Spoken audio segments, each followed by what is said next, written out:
Hey guys, MCU Collector here with another video, and this is going to be the last video I do for the Hasbro Power Rangers Lightning Collection Wave 5. This is the Zeo Gold Ranger. I will not be getting the Time Force Red Ranger, just this last one. But here, it's basically the same exact figure that we got in the San Diego Comic-Con exclusive 2-pack with Jason. But this is the Trey of Triforia version, which isn't different, except we get that Trey head sculpt there. And you know what? That thing is absolutely fantastic. I'll show up close with that a little bit later on here in the video, but it is fantastic in the package. We'll see how it is out of the package, but it is great. So side artwork, we see the Power Rangers, the Zeo Gold Ranger coming through or wrapping around. A look at the promo image of the figure. Wrap around again. Not a whole lot going on. Let's open it up. Okay, and here is the Zeo Gold Ranger figure out of the package. So we kind of get this little like gold or yellow lightning effect in there. We get a pair of fist hands. The figure comes with both open holding hands so that we get the fists. We get the awesome Trey of Triforia head sculpt, which we'll take a closer look at soon. And then we get the Zeo Gold Ranger staff, but this is like the opened version.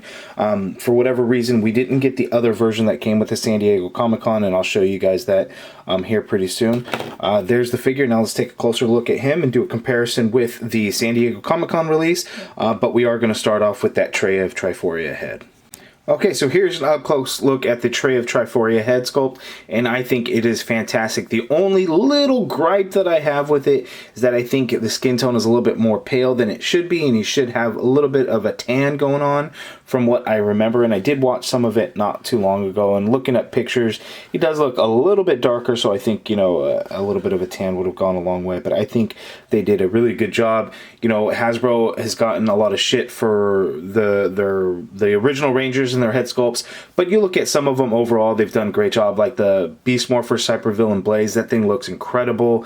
Trini looks great. Jason looks okay in the smiling head sculpt, and the other ones are kind of really suffer. Obviously, they're basing that off of pictures and images and things like that, so they can't really get the 3D model going like the newer stuff, like Beast Morphers, of course. So they can do some things well, and I think, you know, that they are trying their best on some others.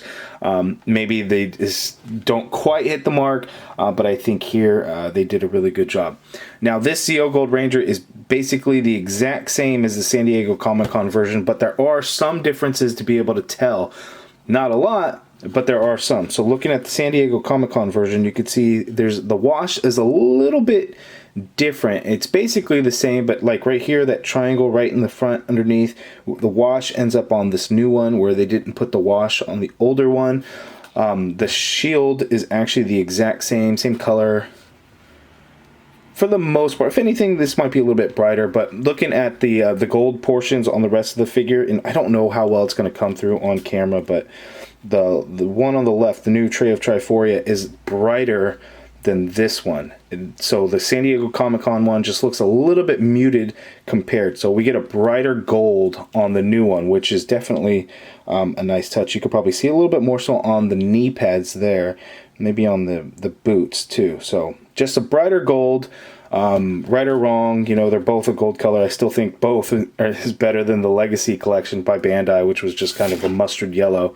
But that's going to be the only difference between the two. So basically the exact same, but slightly brighter gold. You could probably tell a lot on the belt there too.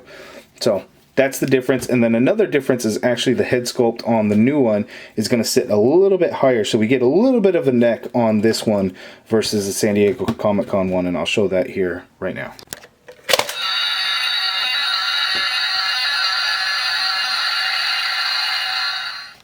Okay, so looking at them side by side, you can see that there does appear to be a height difference, and that is because this head sits higher than that one. So he's got a little bit of a neck, still not much, but it is an improvement, even, you know, ever the slightest. So it's hard to tell, but there definitely is a little bit of a difference there, as you could see. You know, you get more white showing on this one, and then certain angles you could really tell, but there is that ever so slightly bit of a difference. So there you have it. Okay, so looking at the accessories, the gold staff, it is different. So I was wrong. This is not the same as the San Diego Comic-Con one.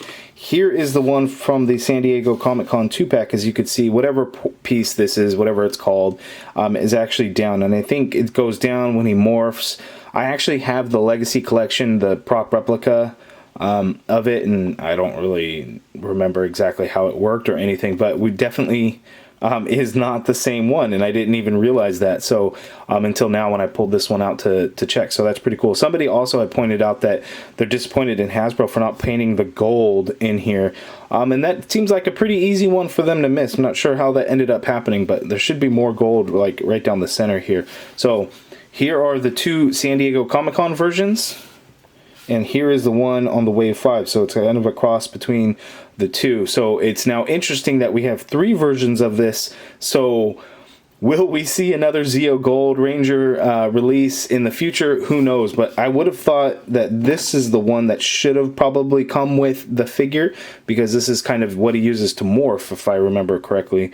But it's nice to actually have now all 3. So if you were fortunate enough to get the San Diego Comic-Con version, you now have 3 versions of that gold staff.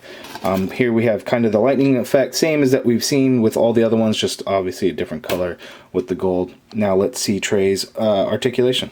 Okay, articulation for Trey of Triforia. So he can look down a fair amount. He can look up a fair amount. I say since he has a little bit more of a neck, it's a little bit better than some of the other ones. You can get the head to kind of do a full rotation, and you do get some pivot going on in there. Not a whole lot, but there definitely is some. Oop. Like I'm cracking some of the plastic there. You can get the shoulder to go up that high, which seems a little low, but the shoulder ball's kind of turned in there, so you can get it to go that high. You get a full rotation, of course. There is an upper bicep swivel there. You get a double jointed knee, which gives you a little bit more than 90 degrees at the bend. Wrists swivel, and they do hinge. There is a butterfly joint in there. That shield's going to make it hard to see, but just know that you can get the arm to go that far forward, and then you can get it to go back quite a bit there. So diaphragm joint up at the top, so you can get some tilt going to that side, tilt going the other way. You can get him to move back a little bit, get him to go forward a little bit as well. And then because there's no waist swivel, the turn is going to be in that diaphragm joint. We get the ab crunch, so working with that diaphragm joint, you can get him to bend down that far forward. Going back is a huge amount. Legs go out that far apart. He can kick forward that far. Doesn't really go back. You get an upper thigh cut there. Double jointed knee, which works really well. There is a boot swivel there at the top of the gold. As you can see there, you get ankle that hinges down that far. Hinges up slightly, but the boot really hits that hinge part. You get ankle pivot with peg holes at the bottom of the feet. So again, standard articulation with all these Ranger figures, and it is pretty good. So. Okay, and here's the Zeo Gold Ranger next to the Marvel Legends Stan Lee. For a quick size comparison, you can see they are about the same size. Okay, here is all the Zeo Ranger figures that we have so far. So we have our Trey of Triforia, we have our Rocky Blue Zeo, and then we have the Jason Zeo Gold Ranger. So that's it for Zeo. You know, I definitely want to get the rest of the team. I would like to see an Adam figure sooner or later, so maybe we'll get the green Zeo Ranger first. But I would like to see the females of the team, so maybe we'll get yellow and pink. Who knows how they will release them? They're pretty sporadic now, other than Mighty Morphin, which has been pretty quick to complete a team. So hopefully soon we'll see them. Okay guys, that is my review. You guys let me know down in the comments below what you think of the Zeo Gold Ranger figure. How do you like it compared to the San Diego Comic-Con? Even though it's very similar, there are some slight differences, and then especially like in the staff is completely different. But you guys let me know down in the comments below. If you guys like the video, please hit that thumbs up button, subscribe if you haven't already done so, hit that notification bell, and as always, thank you for watching.